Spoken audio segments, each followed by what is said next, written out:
কংগ্রেস ভবনে ভাঙচুরের অভিযোগকে কেন্দ্র করে উত্তেজনা, রাজনৈতিক সংঘর্ষে উত্তপ্ত উত্তর ত্রিপুরা। ভোর থেকে রাত ধর্মনগরের রাজপথে শুধুই রাজনৈতিক উত্তেজনার ছবি। অবরোধ, মিছিল এবং সংঘাতের ঘটনায় গভীর উদ্বেগে সাধারণ মানুষ। ধর্মনগরে একদিনের মধ্যেই পাল্টে গেল রাজনৈতিক চিত্র। মিছিল, অবরোধ আর উত্তেজনার জেরে অচল হয়ে পড়ল শহরের স্বাভাবিক জীবন। একদিনে 4টি সংগঠনের পাল্টাপাল্টি কর্মসূচিতে উত্তাল হয়ে উঠল ধর্মনগর শহর। পরিস্থিতি নিয়ন্ত্রণে অতিরিক্ত পুলিশ বাহিনী মোতায়েন, শহর জুড়ে বাড়ানো হয়েছে নিরাপত্তা নজরদারি। আজ বুধবার সকাল থেকেই উত্তেজনাপূর্ণ হয়ে উঠেছে উত্তর ত্রিপুরা জেলার দ্বিতীয় বৃহত্তম শহর ধর্মনগরের রাজনৈতিক পরিস্থিতি। মঙ্গলবার গভীর রাতে ধর্মনগর জেলা কংগ্রেস ভবনে ভাঙচুরের অভিযোগ ঘিরেই এই উত্তেজনার সূত্রপাত ঘটে। আজ বুধবার সকালে জেলা কংগ্রেসের উদ্যোগে একটি প্রতিবাদ মিছিল বের হয়। মিছিল শেষে কংগ্রেস ভবনের সামনে রাস্তা অবরোধ করে বসে পড়েন কর্মী সমর্থকরা। পরিস্থিতি সামাল দিতে পুলিশ প্রশাসন দোষীদের দ্রুত আইনি ব্যবস্থা গ্রহণের আশ্বাস দিলে অবরোধ প্রত্যাহার করা হয়।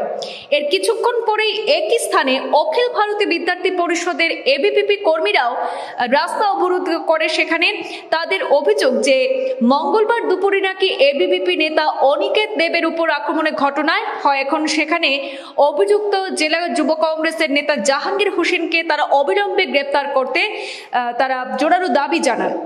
এদিকে জেলা কংগ্রেস সভাপতি দিগ্বিজয় চক্রবর্তী অভিযোগ করেন যে বুধবার দুপুরে বিজেপি আশ্রিত কয়েকশো ব্যক্তি কংগ্রেস ভবনে ঢুকে হামলার পাশাপাশি ব্যাপক ভাঙচুর চালিয়েছে। আর এই ঘটনায় এক কংগ্রেস কর্মী আহত হয়েছেন। তিনি বর্তমানে জেলা হাসপাতালে চিকিৎসাধীন। তিনি দাবি করেছেন পুলিশের সামনে এই ঘটনা ঘটলেও নাকি প্রশাসনের পক্ষ থেকে কার্যকর কোনো পদক্ষেপ নেওয়া হয়নি।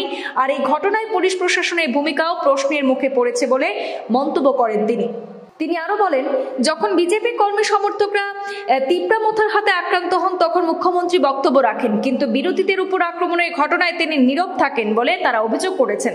তার দাবি, রাজ্যে বর্তমানে আইন শৃঙ্খলা এবং গণতান্ত্রিক পরিবেশ নিয়ে উদ্বেগ দেখা দিয়েছে। অন্যদিকে একই সময়ে ধর্মনগর সিপিআইএম পার্টি অফিস থেকে একটি প্রতিবাদ মিছিল করা হয়। মিছিলটি জেলা শাসকের কার্যালয়ের নিচে গিয়ে এক পথসভায় পরিণত হয়। ঠিক সেই সময় কালীদিঘির পাড় থেকে বিজেপির একটি মিছিল ঘটনাস্থলে পৌঁছালে দুই পক্ষের মধ্যে তীব্র উত্তেজনা তৈরি হয়। মুহূর্তের মধ্যেই শুরু হয় ধাক্কাধাক্কি এবং বাদানুবাদ। অভিযোগ ওঠে বিজেপি কর্মীরা সিপিআইএম মিছিলে বাধা সৃষ্টি করে। আর এতে সিপিআইএম এর রাজ্য সম্পাদক মণ্ডলীর সদস্য অমিতাভ দত্ত, জেলা নেতা রতন রায় সহ একাধিক কর্মীরা সেখানে আহত হয়েছেন। আর পুলিশের সামনে এই পরিস্থিতি তৈরি হয় বলে অভিযোগ করা হয়েছে। পরে আহতদেরকে রক্তাক্ত অবস্থায় ধর্মনগর জেলা হাসপাতালে ভর্তি করা হয়। তারা বর্তমানে সেখানে চিকিৎসাধীন রয়েছেন। এই ঘটনার খবর পেয়ে দ্রুত ঘটনাস্থলে পৌঁছান ধর্মনগর মহকুমা পুলিশ আধিকারিক, অতিরিক্ত পুলিশ সুপার এবং জেলা পুলিশ সুপার।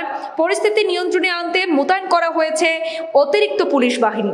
একদিনের মধ্যেই কংগ্রেস, এবিভিপি, সিপিআইএম এবং বিজেপির পরপর মিছিল, বিক্ষোভ এবং উত্তেজনার জেরে কার্যত অচল হয়ে পড়ে ধর্মনগর শহরের স্বাভাবিক জনজীবন। তাই নিরাপত্তার স্বার্থে শহরের গুরুত্বপূর্ণ এলাকাগুলিতে পুলিশি টহল এবং নজরদারি ব্যাপকভাবে বাড়ানো হয়েছে। বর্তমানে ধর্মনগরের রাজনৈতিক পরিস্থিতি এখনো কিন্তু উত্তেজনাপূর্ণ এবং সাধারণ মানুষের মধ্যে এ নিয়ে গভীর উদ্বেগেরও সৃষ্টি হয়েছে। গতকাল রাতে যে দুষ্কৃতিকারীরা ধর্মনগর কংগ্রেস ভবনে আগুন ধরিয়ে দিয়েছিল তার বিরুদ্ধে গ্রেফতারের দাবিতে রাস্তা অবরোধের পর ধর্মনগর কংগ্রেস ভবন প্রাঙ্গণে আমাদের পূর্ব নির্ধারিত একটি সভা ছিল। সে সভা আমরা করছিলাম। তখন বিজেপির প্রায় 250 লোক এসে আমাদের কংগ্রেস ভবন আক্রমণ করে, কংগ্রেস ভবনে ভাঙচুর করে, আমাদের মারধর করে। আমাদের একজন কর্মী আহত হয়েছেন, উনি ধর্মনগর জেলা হাসপাতালে আছেন। আমরা বিজেপির লোক যখন জড়ো হচ্ছিল এসপি সাহেবকে ফোন করেছিলাম, এসডিপিও সাহেবকে ফোন করেছিলাম এই পরিস্থিতি ধর্মনগর কংগ্রেস ভবনের সামনে, কিন্তু আমরা দেখতে পাই পর্যাপ্ত নিরাপত্তা ছিল না। যারা ছিলেন এরাও নীরব দর্শকের ভূমিকা পালন করেছেন। ওনাদের সামনেই ধর্মনগর কংগ্রেস ভবনে ঢুকে বিজেপির দুষ্কৃতিকারীরা আক্রমণ করেছে। তা প্রমাণ করে ত্রিপুরা রাজ্যে আইন শৃঙ্খলা নেই, ত্রিপুরায় গণতন্ত্র নেই, ত্রিপুরার মানুষ শাসক দল ছাড়া কোনো রাজনৈতিক দল আর রাজনীতি করতে পারবে না, তারই প্রমাণ ওনারা করে গেছেন। আমি রাজ্যের মুখ্যমন্ত্রী মানিক সাহার কাছে অনুরোধ করব, আমরা দেখতে পেয়েছি যখন বিজেপি তীব্রামাতার হাতে আক্রান্ত হয় তখন উনি জ্ঞান বিতরণ করে বেড়ান। আর উনার দলের কর্মী সমর্থকরা যখন বিরোধী দলের কর্মী সমর্থকদের আক্রমণ করে তখন উনি নিশ্চুপ থাকেন। উনি ধর্মনগরের ঘটনা সম্পর্কে অবগত হয়ে যাতে ত্রিপুরায় আইনশৃঙ্খলা ফিরিয়ে আনেন সেই অনুরোধ ওনার কাছে করছি।